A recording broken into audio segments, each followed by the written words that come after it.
What's your emergency? According to the Federal Bureau of Investigation, there were more active shootings in 2017 than any other year on record. According to a new report, the FBI reported 30 active shooting incidents in 2017. That is the highest recorded number of active shootings since the FBI started keeping track in 2000. It also represents a significant uptick from 2016.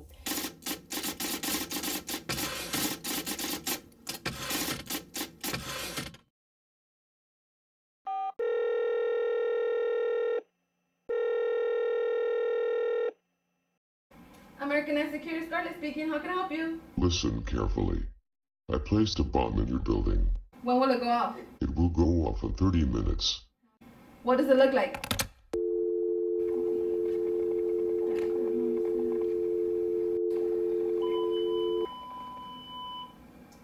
Station 8 to Mobile 3. We have a bomb threat in building 11455. Copy that. Stand by. I'll be right there. We're ready.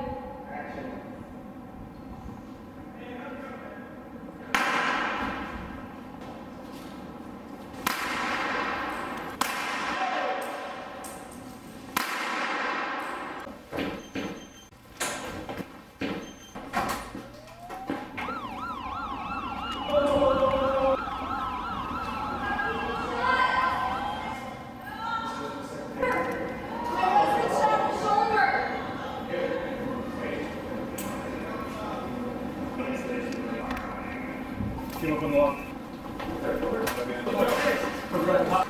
Shooter! Shooter D! Shooter D!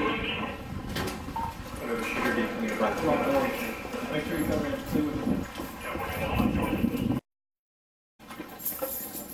Going in the door. You got a person inside there too. Let's go. Person behind the right pillar. Coming up. Where is the guy? Where's the suspect? It's standing. It's over here. It's over here.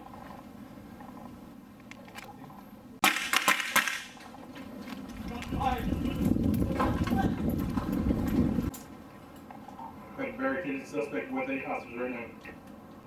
33 John 4 info. We are in front of Wendy Kelly's desk right now. Code 12, emergency deployment. We have units in around field now. We're going to get a perimeter set. See if we can begin negotiations. Just want to talk, man. What's going on? You work here? You did work here? Okay, what happened? Doesn't matter. Go away. 33 John, at this point, the first floor is a warm zone. Can you get a med start down there? And we're with the team working together to get the rest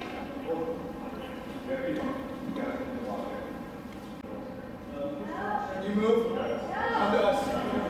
Come to us.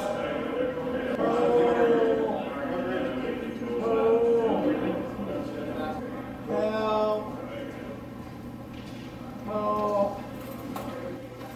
Where you shot? In the shoulder. Shoulder? Oh. Oh. You roll over for me? Alright, it's inside you still. Okay? Are you breathing? Yeah.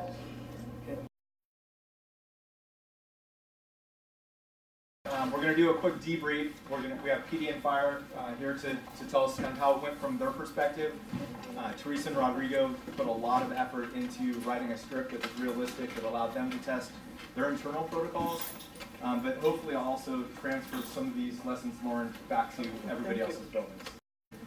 So we found that by cooperating with police and training, where we go in with force protection, we're allowed to engage much more aggressively and treat wounds quickly that are much more, it's very time critical that we get these bleeding issues addressed. So that was the premise of the rescue task force, and how we did this provide us a chance to exercise something that we don't, thankfully don't get to practice very often in the real world.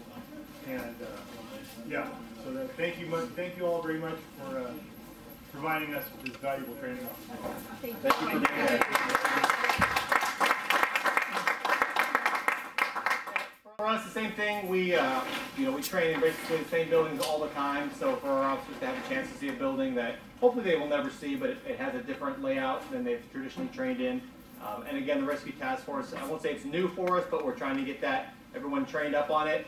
I know what I would tell you guys is the same thing I tell companies when I go out is, you guys can get first aid training as well, because it's going to take us a while to get all the fire and police together and come up. And if it's a big building, maybe you guys are on the 3rd floor and something has happened to you.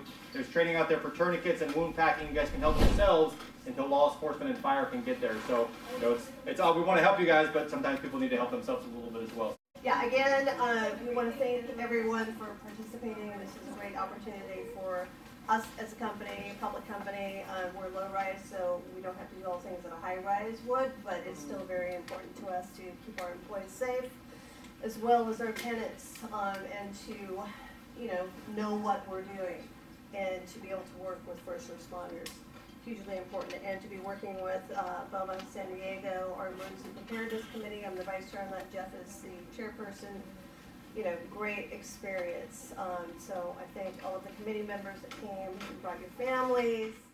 So again, thanks everybody for participation. It really made it much more realistic to have victims with injuries as opposed to a card on their chest that says I've been shot or That was exciting, especially for these guys. I know they love that. That's why they San Diego authorities and first responders trained for an active shooter and bomb scenario today. Over 50 volunteers were selected to make sure they are prepared in the case of an emergency. We are working with San Diego PD and San Diego Fire Rescue to work on victim extraction during a realistic scenario that involves active shooter and bomb threat. We have 39 volunteers from BOMA who volunteered their time to make sure that we can deliver a message of safety and security to all of our membership. Today's drill tested internal protocol within a building where managers and officers had to deal with an active shooter and a bomb threat. As you'll see, the goal is to make it as real as possible.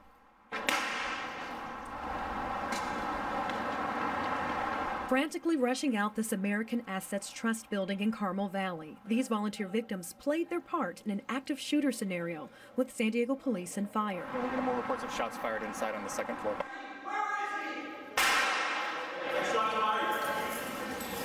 Shot on the ground is volunteer actor Ken Edwards. It seems real, yeah, when it's happening, especially when you see the armed officers running around you. Volunteers were in makeup for over 3 hours to build a realistic effect. First responders treated people and sent some out. I think it's extremely worthwhile for the officers to see a real building and just to get the chance to work with the fire department, something that they don't normally get to do in this fashion, protecting them. The exercise was put on by the San Diego Building Owners and Managers Association, or BOMA, to prepare them for emergencies at the office. All right, you're going to go out to the left. Working in today's drill were 10 officers, 2 fire engine companies, and a host of volunteers and actors.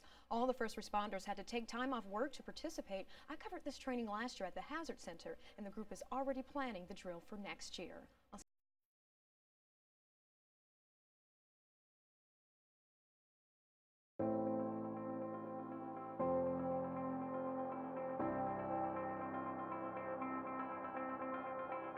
Every day, over 150,000 Allied Universal security professionals head to work, prepared to secure and care for the people and businesses in our communities.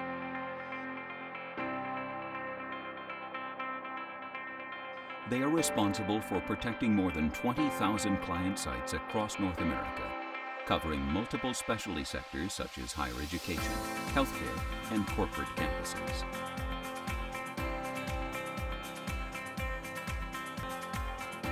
Through Allied Universal's integrated approach to security, the best trained officers are supported by the latest technology, like SciComp, our mobile incident reporting platform. This union enables both proactive planning and the most responsive security programs in the business. From Allied Universal's Monitoring and Response Center, our clients receive the right combination of real-time analytics, event-based technologies, and the latest in situational awareness from our GSOC as a service. This enables our security intervention specialists to provide around-the-clock monitoring to give you peace of mind. We prepare you for the unexpected. Trust Allied Universal. We are there for you.